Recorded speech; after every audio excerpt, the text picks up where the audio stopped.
Oxygen बच्चों के अंदर जाएगी, बच्चे थोथे हो जाएंगे, याद रखने की क्षमता खत्म हो जाएगी उनकी, जली हुई ऑक्सीजन अपने अंदर ले जाने से।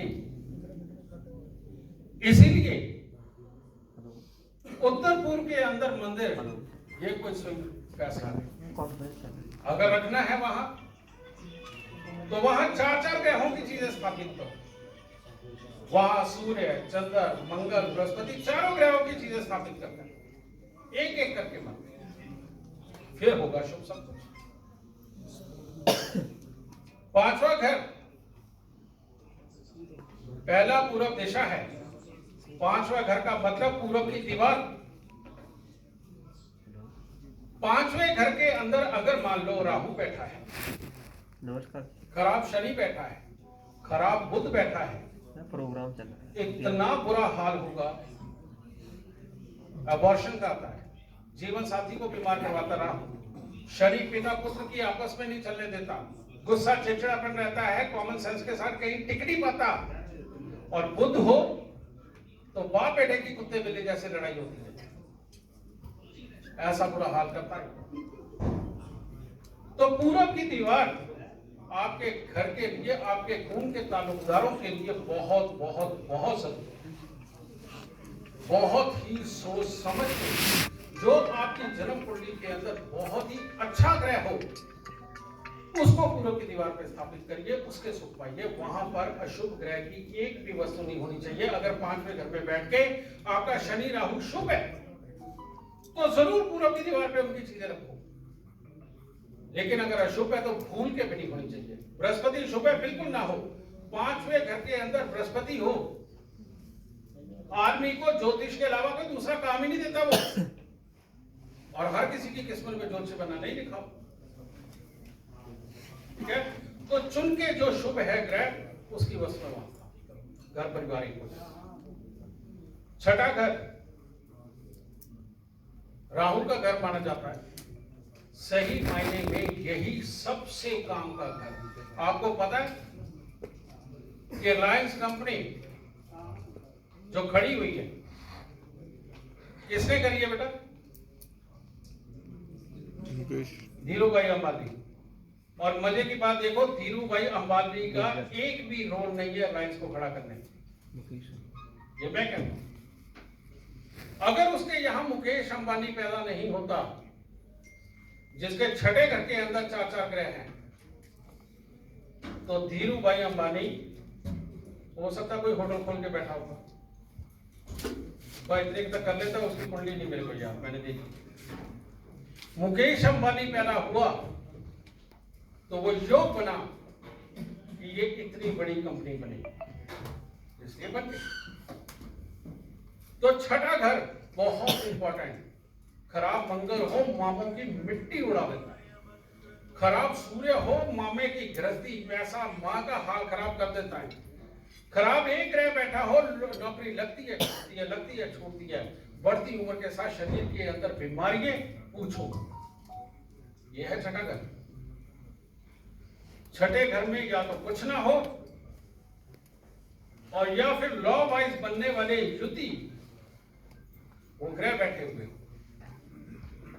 और जितने भी लोग बड़े बड़े काम करते हैं, या तो 6ठे घर में कुछ नहीं है, नहीं तो मल्टीपल ग्रह है, और नहीं तो जो है वो बहुत शुभ है। विदेश जाने के लिए सबसे उत्तम घर देखा अगर जाता है तो 6ठा घर देखा जाता है। आप सब 12वां बोलते हो। 6ठे घर के अंदर अगर कोई भी शुभ ग्रह बैठा हुआ है ना बेटा, तो आदमी के पास व्हाइट पासपोर्ट हो सकता है। विदेश जाके सेट होने की तो बात छोड़ो। ठीक है। 7वां दक्षिण पश्चिम आपकी डेली इनकम जीवन साथी के साथ संबंध रखता है। 8वां घर दक्षिण की दीवार है। 8वां घर दक्षिण की दीवार है। और आपको एक बात बता दूं, 8वां घर मौत का है, लेकिन 8वां घर जीते जी मौत का है। सुना है कभी? क्या 8वें घर के अंदर मंगल बद बैठ जाए या कोई और खराब है, जिसे भी आप ठीक समझे, आदमी मर जाता है? बस ये आप जरूर सुनते होंगे, मारक दशा चल रही, मारक दशा चल रही, मारक दशा। आदमी तो मरता नहीं, लेकिन 8वें घर के अंदर खराब गया हो ना, तो बेटा रिश्ते मर जाते हैं, उनसे दूरियां हो जाती हैं, उनके साथ नहीं रह पाता। ये कंसीडर करना चाहिए। मौत तो एक दिन आनी है, वो जो निकालने वाला है वो छुट्टियों में निकाल देगा, लेकिन इससे रिश्ते मर जाते हैं कि अब रिश्ते संभाल के रखो, नहीं तो भाई भी बिछड़ गया, बच्चे बिछड़ गए, या जीवन साथी बिछड़ गए, ये सब कुछ होगा। 8वें घर का शुभ का जीवन साथी बिछड़ा, मंगल भाई भाई से लड़ाता है, बुध पंगों में फंसा डालता है, रिश्तेदारों से लड़ा देता है, माँ में बुआ का हाल खराब कर देता है, इतना कुछ करता है। और 9वां घर का मध्य, जितने उतरे हुए कपड़े, जितनी गंदगी पड़ी रहेगी, भाग में उतनी ही चोट पड़ेगी। और 10वां घर पश्चिम, बहुत बहुत बहुत इंपॉर्टेंट। आपकी पूरी जन्म कुंडली के जान प्राण 10वें घर में होते हैं, लेकिन 10वां घर अकेला कुछ नहीं कर सकता।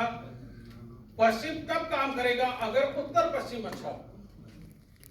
अगर उत्तर पश्चिम खराब है तो 10वां घर भी खराब है, और अगर 10वां घर यानी कि पश्चिम खराब है तो उत्तर पश्चिम भी खराब है। इसके बिना आप कुछ नहीं कर पाओगे। इसीलिए शुभ ग्रहों का वहां से वस्तुओं को हटाना, अशुभ की और शुभ की रखना। और 11वां घर जिसे आप लाभ बोलते हैं, इससे ज्यादा बीमारियां देने वाला घर जन्म कुंडली के अंदर कोई नहीं। जिसको भी बड़ी बड़ी लाई बीमारियां हैं, जिनके होकर के बच्चे मर जाते हैं, जिनको ये सारी बड़ी बड़ी तकलीफें हैं, आप देखिए उनकी जन्म कुंडली के अंदर 11वें घर में क्या बैठा है, उसको हटाते ही सारी प्रॉब्लम खत्म हो जाएगी। और 12वें घर में दक्षिण, 11वां पश्चिमी की दीवार होती है, 11वां पश्चिम की दीवार होती है, सॉरी, हाँ मैं ये भूल गया था। और दक्षिण पूरब 12वां घर, मियां बीबी बेडरूम में क्यों लड़ते हैं,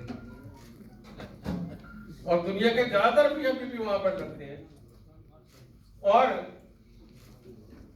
बाप अगर लड़ पड़ा है अपनी बीवी से तो बेडरूम में मिलता है, और बीवी लड़ पड़ी है तो बेडरूम से बाहर ही नहीं निकलती। ये खास गर्म जगह दी गई है मियां बीवी के रिश्ते, क्योंकि इसी में सब्र भी है, इसी में त्याग भी है, इसी में खर्चा करने की ताकत भी है। और मियां बीवी मिलकर परिवार के लिए खर्चे ही तो करते हैं, और क्या करते हैं, रिश्ते निभाने भी यही से सीखते हैं।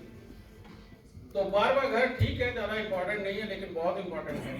लेकिन सबसे इंपॉर्टेंट मैं आपको बताऊं, जिनकी जन्म कुंडलियों के अंदर दूसरा घर और चौथा घर खाली होता है, वो दुनिया में ज्यादा सुखी रहते हैं। और जिनके दूसरा और चौथा घर भरा हुआ होता है, उनके जीवन में बार बार दुख आने के ज्यादातर चांसेस। तो मेरा ख्याल ये वास्तु का विज्ञान आप सबको बहुत मदद करे। लेकिन अब बहुत ही खास भविष्यवाणी,